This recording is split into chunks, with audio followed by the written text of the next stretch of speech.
Hi, I'm Phil Constantine. This Travels with Phil is in Philadelphia, Pennsylvania. Named after me, not really. But looking at some of the historical and famous spots here, and I'm going to start out with some famous graves. A lot of famous people have lived and worked in Pennsylvania, so let's take a look at some of them. Benjamin Franklin was buried at Christ Church Burial Grounds. In fact, he's probably the most famous one there, but he's not the only famous person there. A lot of the people who signed the Declaration are there, and plus lots and lots of other folks. So let's take a look at the video I shot there. Travels with Phil continues at the gravesite of Benjamin Franklin in Philadelphia. Right here it says the body of B. Franklin printer, like the cover of an old book. Its contents torn out, and the script of its lettering and gilding lies here, food for worms. But the work shall not be lost, for it will, as he believed, appear once more in a new and more elegant edition, corrected and improved by the author. Very good. And this is the actual gravesite right over here. Benjamin and Deborah Franklin. People are putting coins to commemorate him, I guess, to celebrate him. And this is an old graveyard, just off the same plaza where Independence Hall and the Liberty Bell is. They charge $2 to get in to help maintain the place. Let's take a look at some of the other ones there. Francis Hopkins, he signed the Declaration of Independence. And a lot of these folks, they did a lot of stuff. You can see from all their markers. There's another one, George Roche, another signer of the Declaration of Independence. Joseph Hughes, looking here at Benjamin Rush, the father of American psychiatry, also an Independence Declaration signer.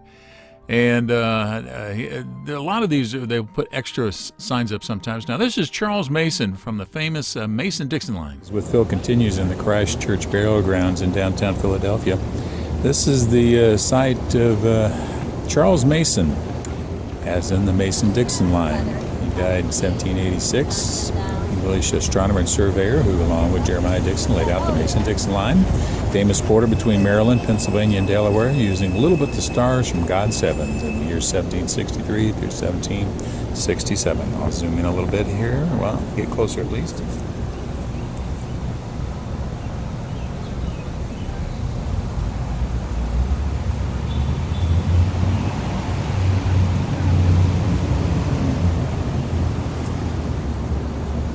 And let's take a look at his old telescope. Continues. The treasure we're sharing with you today is a transit instrument made by John Bird in London in 1760. It was one of several tools used by Charles Mason, an astronomer, and Jeremiah Dixon, a surveyor, to accurately determine the borders between the colonies of Pennsylvania, Maryland, and Delaware. Another famous person from Pennsylvania, Philadelphia, is Betsy Ross, the person most associated with the original American flag. So let's take a look at the video. Travels with Phil continues. Betsy Ross's grave. Show you this sign here for a bit.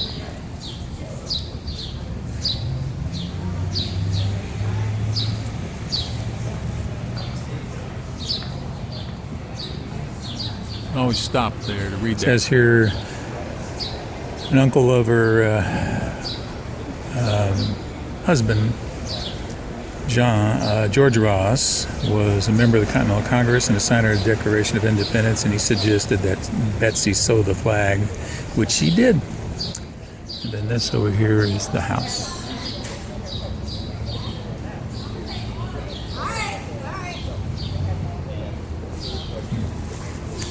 And you can take tours inside there if you would like to do so.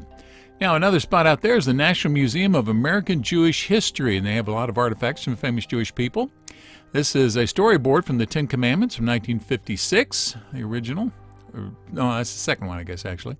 Irving Berlin's piano and his God Bless America lyrics. But did you know he wrote God Bless America, Irving Berlin? He did. There you go. Handwritten lyrics there. All right, one of Leonard Bernstein's Grammys. I think he had like 14, 15, quite a few of them. That's a pair of his glasses. West Side Story, he's famous for. Golda Meir's original business card and autograph. The lady who wrote the poem that's attached to the Statue of Liberty, handwritten. And then here is Albert Einstein's pipe. And then Jonas Salk's polio vaccine and a card that said you were an early volunteer. Jonas Salk's vaccine. here in the American Jewish Museum in Philadelphia. I was one of the early folks that did it, 1958. Now, this is Supreme Court Justice Brandeis's hat. And these are some of the costumes Barbra Streisand wore in a movie, Yentl. And then this is Esther Lauder's daily calendar and some mementos, the lady who made cosmetics and perfume. And then Steven Spielberg's very first camera. Travels with Phil continues in the American Jewish Museum. This is Steven Spielberg's first camera. It's an 8mm camera. And this is an article about him using it. So that's where it all started right there, Steven Spielberg's 8mm camera. He started as a young man. Or his dad's the beginning. Alrighty, the Second Bank Portrait Gallery features all kinds of portraits from famous Americans from around the Revolutionary War times. And who's more famous? George Washington, of course. There you go. And then next is Patrick Henry. And then third president, Thomas Jefferson. Just a long list here. Robert Fulton, who's a scientist. William Clark, as in Lewis and Clark. Benjamin Franklin, probably the most famous Philadelphian. Meriwether Lewis, as in Lewis and Clark. Henry Knox, as in Fort Knox, Secretary of War. Stephen Decatur, famous guy in the American Navy. Same thing for John Paul Jones, Don't Give Up the Ship. Alexander Hamilton, of Broadway fame now, with a biography.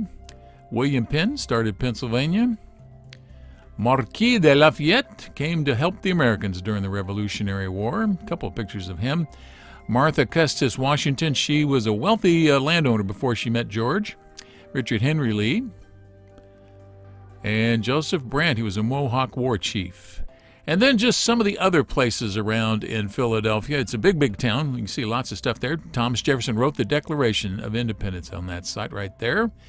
And then an old place called Alfreds Alley. It's a very old neighborhood where the building outsides have to stay the same. This is just one of the caveats or covenants that for folks who want to live on this alleyway or street, whatever, that they have to keep the outsides of their homes working or looking exactly the same. Let's go to the video I shot while I was there. With Phil continues in Alfreds Alley in Philadelphia. As the tour guide said as he just drove by, people have been living down the street for 300 plus years in the same houses. Not the same people, of course.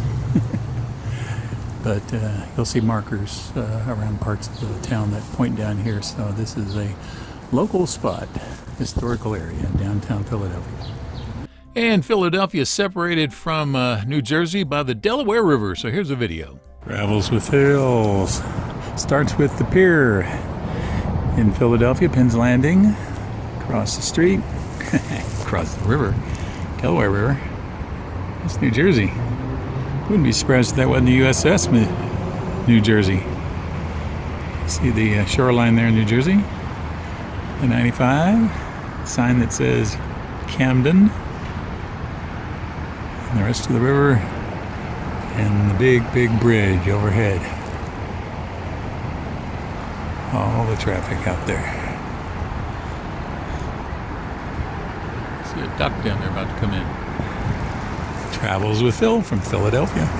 But it's a different kind of duck. It's those kinds of vehicles that can drive on dry land and get into the water and power along, and there you go. In fact, I even got a little video. All right, these are the ducks I've seen up in Independence Square.